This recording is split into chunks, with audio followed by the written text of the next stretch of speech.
Hey, it's James here from GoodGuitarist.com, and today I'm going to show you the major pentatonic scale on guitar.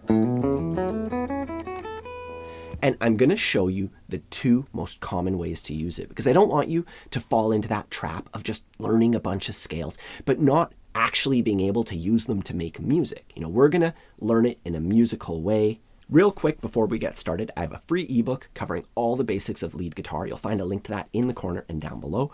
And while you're down there, please take a moment to subscribe to the channel if you enjoy learning guitar with me and want to be notified of upcoming lessons, as I will be following this up with a lesson on the major scale and future lessons where we'll use scales to improve our ear and technique in all sorts of ways.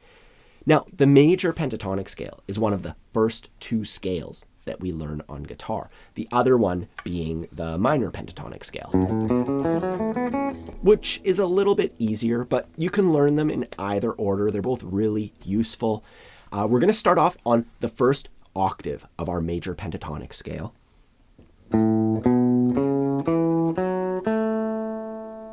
We're starting on the 5th fret of the thickest string, and we'll be able to move this around later, but this is a good starting position.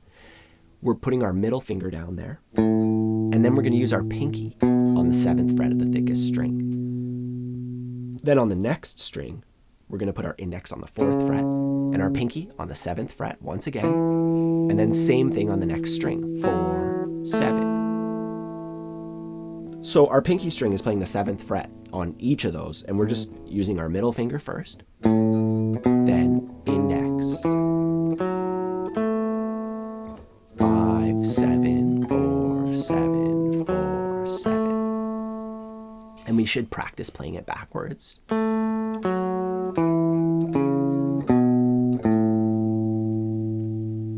when it comes to really getting it down, there's two things that I recommend to all my students. One is to do the classic thing where you play it up and down. You can even do that with your metronome. Just forwards and backwards a bunch of times, like 5 minutes a day. But I also recommend experimenting with it, playing the notes in whatever order you like.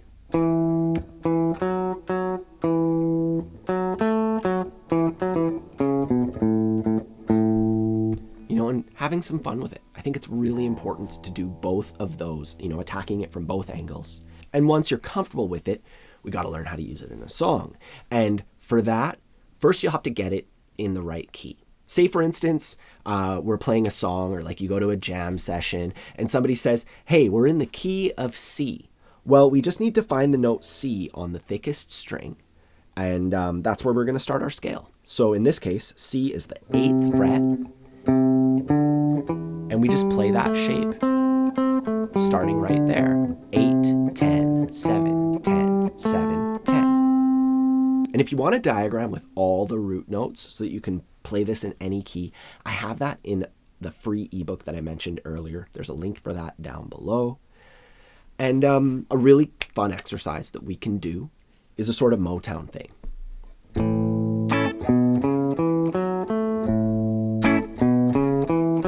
You can pick any key. You just play a chord off of the root note. You can do a power chord. So for instance, if I want to do this in the key of A, I just find the note A, that's the 5th fret, and I can play a power chord, which is a basic shape that I think everybody should know. If you don't know it already, I'll put a link to a video in the corner. And you just, and then, so I'm playing my power chord on beat 1, and then I'm skipping to the second note of the scale. So I'm not playing the first note. You can even do a bar chord if you're comfortable with the bar shape. And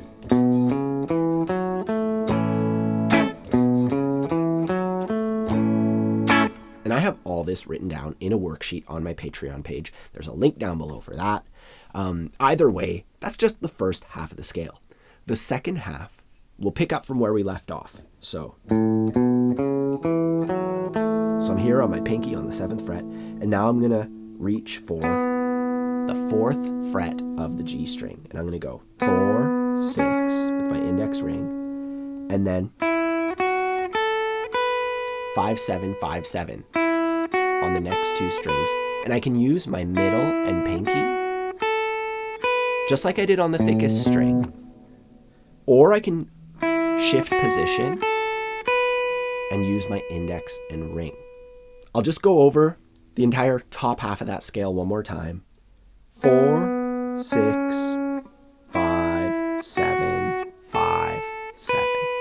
And there I'm using my index and ring only, which is great if you're soloing on electric guitar. You'll find a lot of players do that, especially higher up on the fretboard, like.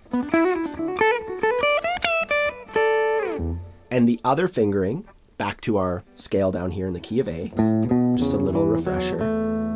4, 6, and then with our middle finger, 5, 7, 5, 7. This fingering uses your pinky and your middle finger, and it's great for your technique, especially when you move into learning the major scale.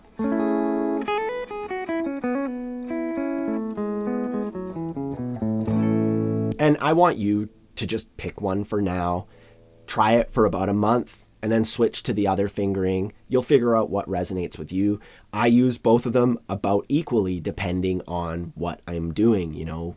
Either way, you practice that second half the same way, both ascending and descending over and over again, using whatever fingering you want, and then just playing around with it.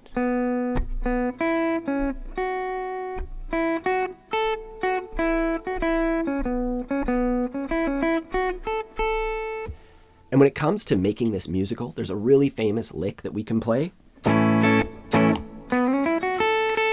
You know, that sort of thing, right? I'm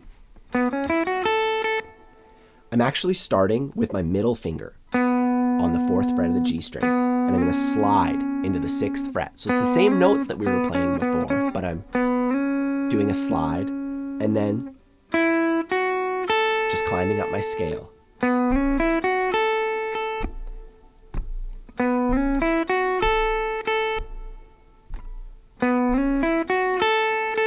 And that, of course, is in the key of A, and we're ending on the note A. The thickest string and the thinnest string have the same notes. The 5th fret is A on both of them. And that's it for today. Remember, everything is written down on a worksheet available on my Patreon page. There's a link down below for that.